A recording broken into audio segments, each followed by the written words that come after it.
Two numbers. That's all this story needs. 97% of companies have already deployed an AI agent in some form. And 11%, just 11, are running them at real scale. You do that math, and you realize the biggest corporate bet in modern history is quietly failing almost everywhere.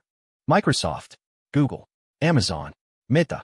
Together, they've committed $315 billion to AI infrastructure. Not planning to. Already committed. That number exists because they believe enterprises will eventually figure out how to scale agents. Right now, that belief is still largely an act of faith. Sam Altman said it out loud in 2024. The one-person billion-dollar company was coming. 2 years later, two brothers built Medvi, a telehealth startup using AI agents for patient intake, diagnostic support, and billing. No army of specialists. A $1.8 billion valuation. So the proof isn't theoretical anymore. The technology works. The capital is already in the ground. The case study exists. So why is 86% of the corporate world still sitting on something that's basically a demo? That gap between the 97% who launched something and the 11% who actually built something is eating hundreds of thousands of engineering hours and billions in spent capital. And the answer to why it exists isn't what anyone in Silicon Valley is saying out loud. Here's what nobody tells you about those 97%. Most of them didn't build anything. They rented it. AWS Bedrock agents, Azure AI Foundry, Google Vertex AI. They licensed someone else's infrastructure, plugged it into their workflows, announced a launch, and called it an AI transformation. 40% of Fortune 500 companies are running on Crew AI's autonomous multi-agent framework right now. 31% of S&P 500 firms have at least one agent in active production. Those numbers sound like momentum, but there's a real difference between running on someone else's rails and actually owning the track. So here's the question. What's the hardest ROI number the industry has actually produced? Not projected, not modeled, measured in a controlled Microsoft study. GitHub Copilot users write code 126% faster. That's it. That's the number every enterprise AI pitch deck leads with, the single most cited metric in the business. Now think about what Copilot actually does. It doesn't run a process. It doesn't make a call. It doesn't route a ticket or evaluate a vendor or flag a compliance issue. It auto-completes code. You start typing, it finishes the line. The whole product is a very sophisticated autocomplete, and that's still the gold standard. The cleanest proof we have that AI agents actually work in the real world comes from a tool that just finishes your sentences. If even that, on the most measurable controlled task in software, is the ceiling, what happens when you try to run an entire company on agents? Here's what happened.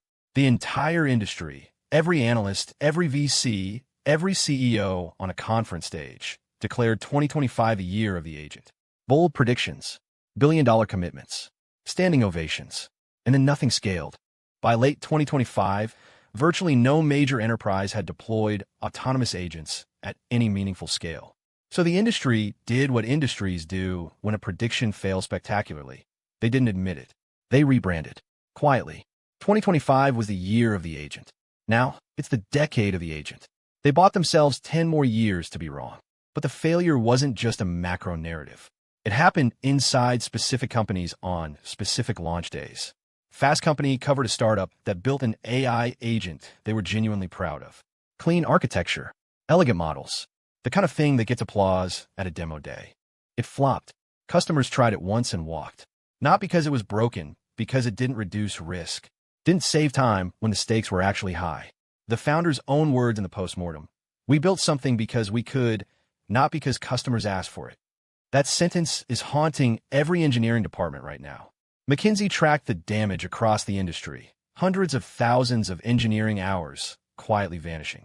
The Guardian ran the numbers in June 2026. For most enterprises, AI spending returns are still hypothetical. Not delayed. Hypothetical. So the real question, the one nobody on a conference stage wants to answer, is this: if 97% tried and 86% quietly failed, who actually got it right? And what do they know that everyone else doesn't? So let's be exact. 97% of companies deployed AI agents. 11% are running them at real scale. That gap, 86% of corporate America burning budget on something that quietly isn't working, is the most expensive unanswered question in business history. I said at the start I'd give you 3 specific answers. Here they are. The number that changes the whole conversation first.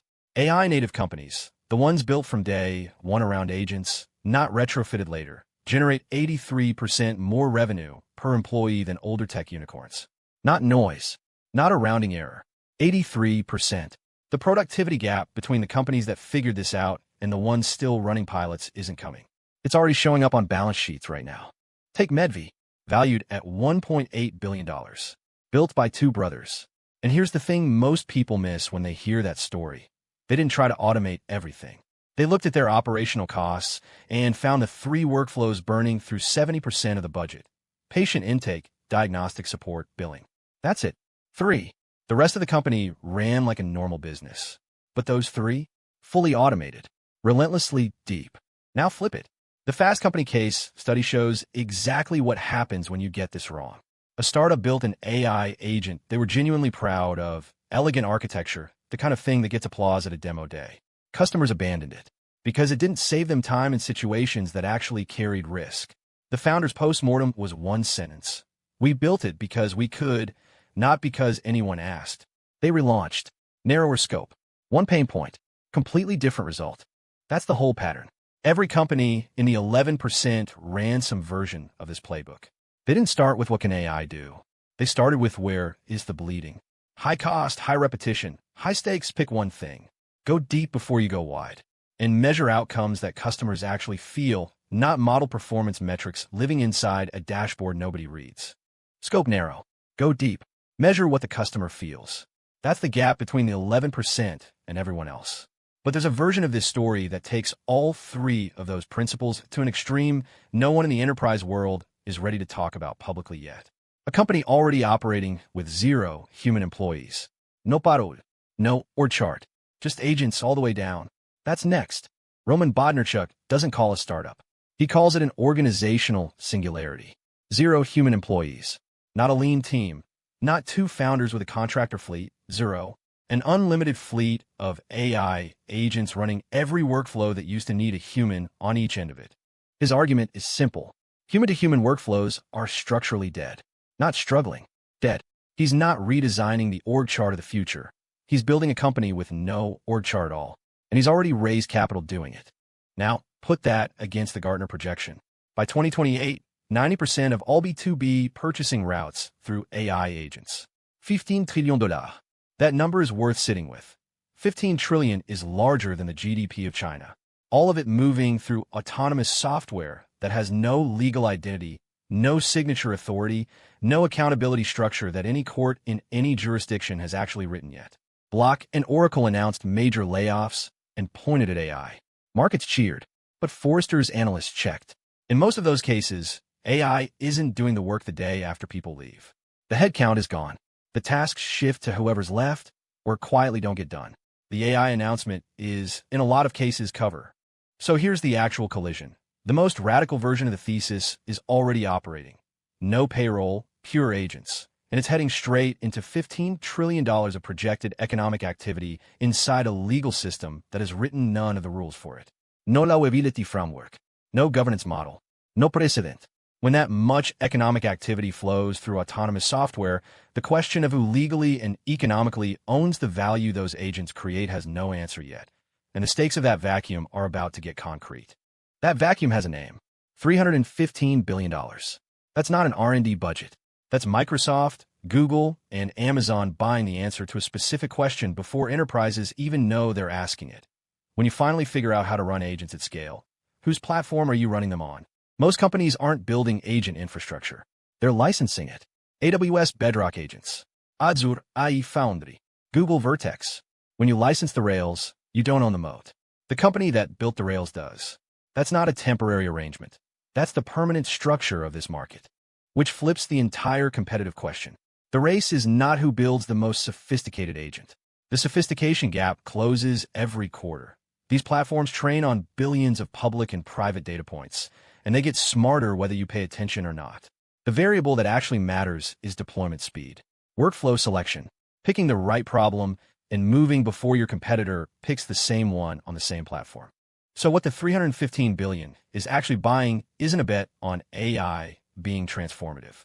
It's more precise than that. It's a bet that enterprises will eventually scale agents. And when they do, the tolls on those rails will be worth more than anything running on them. On the platform, on the margin, the companies that have already figured this out aren't asking how to build better agents. They're asking something harder. Which workflows do we lock down first before competitors get there on the same platform? Because the window on that question is not permanently open. That gap isn't closing.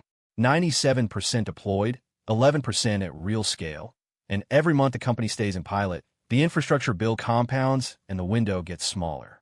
The 11% made 3 choices the others didn't. Narrow scope over broad deployment. One workflow done right, not 20 done badly. Measurable customer outcome over architectural elegance. Does it save time? Does it reduce risk? Yes or no. Iteration speed over technical perfection. Ship it broken, fix it fast. 3 choices. That's the whole answer. And the company's still running demos when $15 trillion in B2B transactions routes through agents. And it will, don't close that gap retroactively. Which side of that gap is your company actually on right now?